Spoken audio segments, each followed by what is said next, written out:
बिस्मिल्लाहिर्रहमानिर्रहीम। Now we started the lecture number 3 of data structure. Data structure का आज हमारा तीसरा लेक्चर है और इसके अंदर आपने क्या पढ़ना है। पिछले दो लेक्चर्स में मैंने आपको ये काम करवाया कि हमने list, data structure, list implementation के बेसिक पार्ट्स को कवर किया, बेसिक पार्ट्स को रीड किया, जिसके अंदर मैंने आपको बताया ऐड डेटा स्ट्रक्चर। अगर आपने किसी चीज़ को ऐड करना है, रिमूव करना है, फाइंड करना है और इंसर्ट करना है। हेड और टेल भी मैंने आपको बताया। हेड और टेल क्या होता है, I repeated again this type of question because this is something is very important. देखें, हेड क्या होता है, हेड आपकी पहली वैल्यू होती है और टेल आपकी बिल्कुल लास्ट वैल्यू को हम कहते हैं।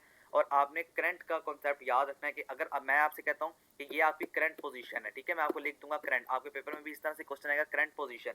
अब मैं आपसे कहूंगा जी अब आपने करंट से आगे एक नंबर ऐड करना और वो नंबर होगा 4। अब देखें, इससे नंबर आगे ऐड करना तो वो क्या होगा, यानी कि 5 के बजाय 4 आ जाएगा। अब ये 5 उससे आगे चला जाएगा और आगे आपके पास मेमोरी का ब्लॉक होगा 7, उससे आगे चला जाएगा इस तरह से। और मैं आपसे कहता हूँ कि करंट वैल्यू से प्रीवियस वैल्यू में या प्रीवियस नंबर आपने कोई ऐड करना है तो आप वहाँ पर भी बड़ी आसानी से कर सकते हैं। Basically this is the whole theme of that chapter 2 या lecture 2। Now we start lecture number 3 and the summary is that link data structure inside computer memory. अब आपने ये देखना है कि कंप्यूटर मेमोरी के अंदर हमारी जो लिंक लिस्ट होती है वो कैसे काम करती है और इसका आज हम कोड देखेंगे, ठीक है। अब देखें, इसको स्टार्ट करने से पहले ये आपके पास मेमोरी है। अब इसमें होता क्या है ये देखें, मैंने आपको बताया पहली वैल्यू आपकी क्या होती है जी, हेड होती है और लास्ट वाली वैल्यू आपकी टेल होती है, जो कि अभी इन्होंने आपको नहीं बताया हुआ। अब आप फर्ज कर लें कि ये मेमोरी आपने अपने लिए रिजर्व की हुई है, यानी इतनी सी मेमोरी आपने अपने लिए रिजर्व की हुई है। अब ये देखें हेड कहाँ पर है। अब ये ना सारे इंडेक्सेस आ रहे हैं, जिस तरह मैंने अभी आपको बताया 0 1 2 3, वो इंडेक्स चूंकि अभी हम स्टार्ट से स्टार्ट कर रहे हैं ना, लेकिन हमारी मेमोरी में ये चीज़ें नहीं होती हैं। हमारी मेमोरी इस चीज़ को इस तरह एक्सेप्ट नहीं करती। वो किस तरह एक्सेप्ट करती है, देखें, हमारी जो मेमोरी होती है ना वो पार्टीशन हुई होती है उसकी, कि मेमोरी विंडो जो ऑपरेटिंग सिस्टम है, विंडोज़ है, उन्होंने अपने लिए भी विंडो ने रिजर्व की होती है। फिर जिस तरह मैंने आपकी किताब खोली हुई है, इस सॉफ्टवेयर ने भी मेरी मेमोरी को रिजर्व किया हुआ है। इसी के साथ साथ जो मैंने गूगल जो ब्राउज़र ओपन किया हुआ है उसने भी रिजर्व किया हुआ है। मैं इस टाइम स्क्रीन को रिकॉर्ड कर रहा हूँ, मैं उसने भी मेमोरी को रिजर्व किया हुआ है। तो मेरा सिर्फ कहने का मकसद ये है कि मेमोरी बहुत सारे हिस्सों में डिवाइड हुई होती है। अब जो हम अरे बनाते हैं ना वो बेसिकली हमारी मेमोरी का कुछ हिस्सा होता है। अब वो मेमोरी का कुछ हिस्सा क्या है, उसके कोई भी नंबर आ सकते हैं, ये वो इंडेक्सेस हैं। यानी कि 1052 पे हम इस टाइम मेमोरी को रिजर्व की हुई है। 1052 से लेके 1063 तक, यानी 1052 से लेके 1063 तक हमने मेमोरी को फर्ज कर लें अपने लिए रिजर्व कर लिया। अब जो हमारा पहला हेड है ना वो यहाँ पे पड़ा हुआ है 1054 के ऊपर। अब इस पे वैल्यू कौन सी स्टोर होगी जी, इस पे वैल्यू स्टोर होगी 2। देखें, यहाँ पे वैल्यू कंप्यूटर स्टोर करेगा 2, ठीक है। अब आगे क्या होगा, आगे 6 होगा। यानी कि मेमोरी को आप ये नहीं कह सकते कि मेमोरी जो है वो इस तरह से हमारे लिए ब्लॉक बाय ब्लॉक जो पार्टीशन कर रही है, बल्कि मेमोरी जहाँ जहाँ पर उसको यूज जरूरत पड़ेगी वहाँ वहाँ पर मेमोरी उसको with the passage of time, वक्त के साथ साथ इस्तेमाल करेगी, ठीक है। तो यहाँ पे देखिए, अब आप फर्ज कर लें, मैं फिर कह रहा हूँ चीज़ों को कंफ्यूज नहीं होना अभी लेके, अभी सिंपल आपका ये एक डेरिवेटिव, एक डायरेक्टली एक आपको इंटरफेस दिखाया जा रहा है, आगे जाके डिटेल्ड कॉन्सेप्ट आपको बताया जाएगा। देखिए, अब 1053 ये आपकी करंट वैल्यू है। अब इस करंट वैल्यू के, अब आप मैं आपसे कहता हूँ कि इस करंट वैल्यू के बाद जाके ऐड कर दो क्या, नंबर 2। अब ये देखें, अब करंट वैल्यू के नंबर 2 ऐड हो गया। अब मैं आपसे कहता हूँ जी अब आप इसके बाद जाके या इससे पीछे वाली वैल्यू पे जो भी वैल्यू पड़ी इसको जाके रिमूव कर दो, तो आप 1063 को क्या कर देंगे, डेफिनेटली आप इसको रिमूव कर देंगे। तो ये आपके पास बेसिक काम होता है कंप्यूटर के अंदर मेमोरी को इम्प्लीमेंट करने का। आपकी मेमोरी आपके कंप्यूटर के अंदर इस तरह से इस्तेमाल जो है वो की जा रही होती है। ये सारी कहानी आपको वो बताई जो मैंने आपको ऑलरेडी जो है वो करके सुना दी है। उसके क्या कहता है जी, लिंक लिस्ट ऑपरेशन। वही बात बारह दफा रिपीट कर रहा है। This mean this is very important concept, याद रहे बार बार कि ऐड का मतलब होता है चीज़ों को ऐड करना, न्यू नोड्स को ऐड करना। अच्छा, एक और नया नाम अब आपको यहाँ पे बताया जा रहा है और वो नया नाम कौन सा है, देखें, वो नया नाम ये है कि अब आपके पास ना, ये देखिए, ये जो 2 आपको नजर आ रहा है ना, इसको भी मैं अगर सीधा कर दूं तो ये जो 2 नजर आ रहा है ना आपको, ये वाला, इसको हम एक नाम देते हैं और इसको हम नाम क्या देते हैं जी, इसको हम कहते हैं ये आपके पास नोड है। याद रखिएगा, आगे जाके आपने 45 लेक्चर तक ये नोड्स ही कहने हैं, ठीक है जी। ये आपके पास नोड्स हैं। नोड्स क्या होते हैं, नोड्स वो नंबर होते हैं जो आपको दिए जाते हैं। जिस तरह फर्ज कर लें मेरे पास नंबर है 5674। देखिए, मैंने इसको अरे के अंदर जो है वो लगाना है, मैंने इसको लिस्ट के अंदर जो है वो इंसर्ट करना है। सबसे पहले क्या जाएगा, अब देखें, सबसे पहले आप मुझे बताइए कि ये जो 5 है इसमें क्या है। 5 इसका हेड है, 4 इसकी टेल है, और मैं कहता हूँ करंटली भी मेरे पास हेड ही है, यानी कि करंट में इस टाइम 5 पे खड़ा हूँ। अब 5 के बाद आप नंबर ऐड करेंगे 6, 6 के बाद आप नंबर ऐड करेंगे 7, 7 के बाद आप नंबर ऐड करेंगे जी 4। तो इस तरह से आप अपने नोट्स को डिवाइड कर देंगे, नोट्स को ऐड करेंगे, ठीक है। तो ये जो नंबर्स होते हैं, इन्हीं नंबर्स को बेसिकली हम कहते हैं नोट्स। याद रखिएगा, ये नोट्स का वर्ड आपको इस्तेमाल किया जा रहा है। तो ये देखें, ये वो नोट्स हैं जो कि आपको अब आने वाले लेक्चर में बताए जाएंगे। And that notes are called, ये देखें यहाँ पर आपको बता रहा है कि link data structure provide operation, ये प्रोवाइड करता है ऑपरेशन को on the nodes inside the link, nodes के ऊपर, नोड्स मींस नंबर्स के ऊपर। जिस तरह देखें वो क्या कह रहा है कि होल्ड किया इसने 9, सिंपल वो आपको कहानी बता रहा है जो मैंने आपको बताई है। ये फार्मूला याद रखिएगा, अगर आपने ऐड करना है ना किसी भी ऑपरेशन को, तो नोड यानी ये वो नोड है जो कि करंटली पोजीशन पे होगा, और न्यू नोड इसको आप मल्टीप्लाई करेंगे, स्टैक लेंगे, आपके पास एक न्यू नोड आ जाएगा। यानी मैं अगर आपसे एक वैसे इसको मजीद सिंपलर वे में बताऊं तो देखें क्या होगा, इस तरह करें आप, ये आपके पास एक नोड है। अब मैं आपसे कहता हूँ जी अब आप इसके आगे नंबर ऐड करें 3, तो ये दूसरा नोड यानी दूसरा नंबर आपने ऐड किया 3। तो 3 को ऐड करने के बाद क्या हुआ, 3 को ऐड करने के बाद आपने इसको सिंपल एक अपनी अरे में, अपने डेटा स्ट्रक्चर में राइट कर लिया। तो सिंपल सा ये काम है जो कि आपने यहाँ पे करना होता है।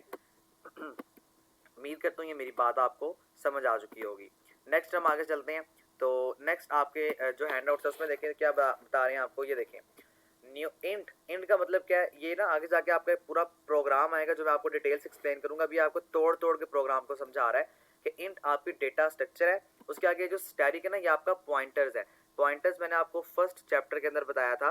पॉइंटर्स क्या होते हैं, पॉइंटर्स होते एक किस्म के वेरिएबल ही हैं, लेकिन ये स्पेशल किस्म के वेरिएबल्स होते हैं जिनका काम ये होता है कि आपको एड्रेस प्रोवाइड कर देते हैं। यानी कि मैंने अगर आपको अपने घर का एड्रेस दे दिया तो मैंने आपको पॉइंटर, कंप्यूटर की ज़ुबान में मैंने आपको पॉइंटर बता दिया।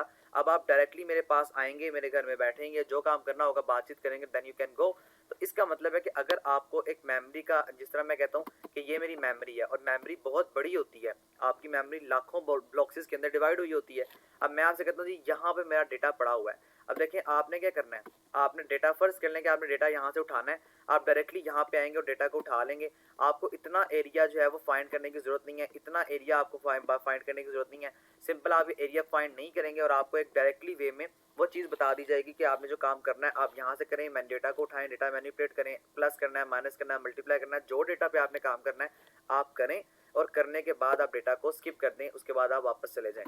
तो ये आपके पास वेरिएबल्स का काम होता है और इससे आपका काम आसान हो जाता है, आपकी मेमोरी बच जाती है और आपका टाइम भी वेस्ट नहीं होता है। तो ये वो पॉइंटर्स हैं, और ये याद रखिएगा जहाँ पर स्टैटिक आता है वहाँ पर हम पॉइंटर्स के कॉन्सेप्ट को इस्तेमाल करते हैं। With the passage of time इंशाल्लाह वक्त के साथ साथ मैं आपको इसको मजीद आगे एक्सप्लेन करूंगा। न्यू इंट, अब आपने इसका मतलब है कि एक न्यू इंटीजर की अरे बना ली, और अरे याद रहे हम ब्रैकेट्स से बनाते हैं इस तरह से। जब भी आपने अरे को क्रिएट करना है ना तो आपको ये लार्जर ब्रैकेट्स का इस्तेमाल ज़रूर करना पड़ेगा, वरना आपको सिंटैक्स एरर दे दिया जाएगा। लार्जर ब्रैकेट और एट द एंड आपने सेमी कोलन का इस्तेमाल ज़रूर करना है।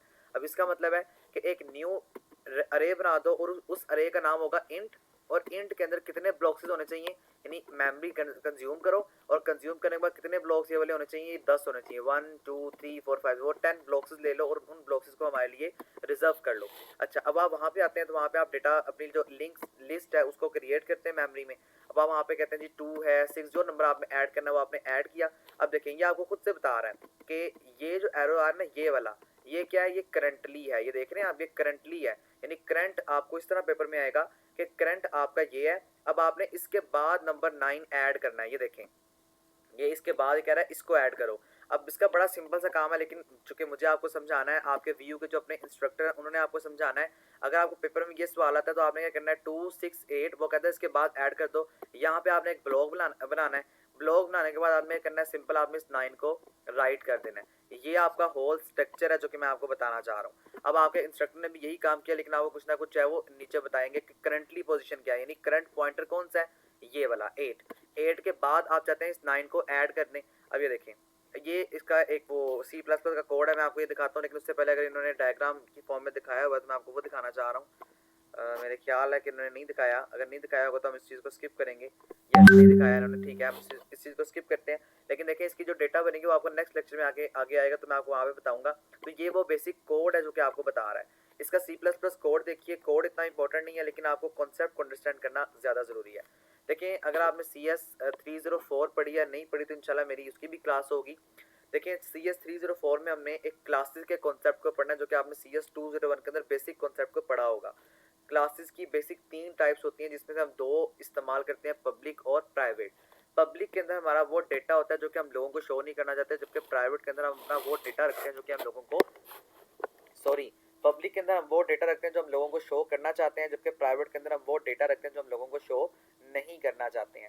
अब देखिए पब्लिक है, अब पब्लिक का मतलब है इंट, यानी कि इंटीजर टाइप का गेट। गेट आपका एक कीवर्ड है जिसका काम क्या है कि आपके ऑब्जेक्ट को, ऑब्जेक्ट का मतलब वो नोड, वो वेरिएबल जो आपने रिटर्न करवाना है उसको करवाओ वॉइड सेट, ये आपका फंक्शन है जी। अब वॉइड सेट याद कर लें, फंक्शन है इंट ऑब्जेक्ट, यानी कि हमारा जो ऑब्जेक्ट होगा ना, हमारा जो नंबर होगा वो इंटीजर टाइप का होगा। अब वो नंबर कोई भी हो सकता है। अब वो कैसे करना है, अब आप उसको यहाँ पे देखें रेफरेंस दे रहे हैं कैसे, node static new get node और रिटर्न नेक्स्ट नोड, यानी कि आप कहते हैं जो गेट नोड है, गेट नोड का मतलब जो पॉइंटर जो करंटली पोजीशन है उसके बाद नेक्स्ट नोड को जो है वो ऐड कर दो और उसको आप बाद में रिटर्न भी कर दो, और प्राइवेट पार्ट के अंदर आप अपने नोड की वैल्यूज को रख देते हैं।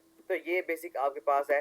अभी प्रोग्रामिंग इसकी थोड़ी सी कॉम्प्लिकेटेड है, लेकिन आपको प्रोग्राम अगर नहीं भी समझ आ रहा तो टेंशन लेने की बात नहीं है, इसकी जरूरत नहीं है। इंशाल्लाह with the passage of time आप इस चीज़ को जरूर समझ जाएंगे।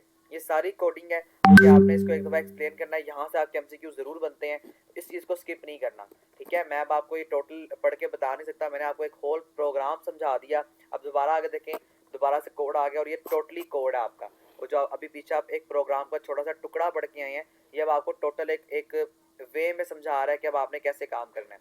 देखें, आपने हेडर फाइल्स को इंक्लूड किया, हैशटैग इंक्लूड stdlib.h, std मतलब स्टैंडर्ड लाइब्रेरी डॉट एच, इसको इंक्लूड करने के बाद आपने नोड डॉट cpp को यूज किया, नोड डॉट cpp। अब नोड का मतलब क्या है, वो नोड जो आपने ऐड करने हैं, यानी मतलब 2 3 4 5 6 9 जो भी आप ऐड करना चाहते हैं।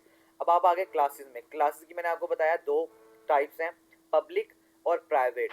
अब पब्लिक पार्ट में क्या है जी, पहले आप अपने कंस्ट्रक्टर को जो है वो बनाते हैं। कंस्ट्रक्टर क्या होता है, ये आपने CS201 के अंदर पढ़ा होगा। कंस्ट्रक्टर का मतलब ये होता है कि आपने क्लास से पहले एक जो है वो कंस्ट्रक्टर को क्रिएट करना जो कि आपको मेमोरी को रिजर्व करवाने में मदद करेगा।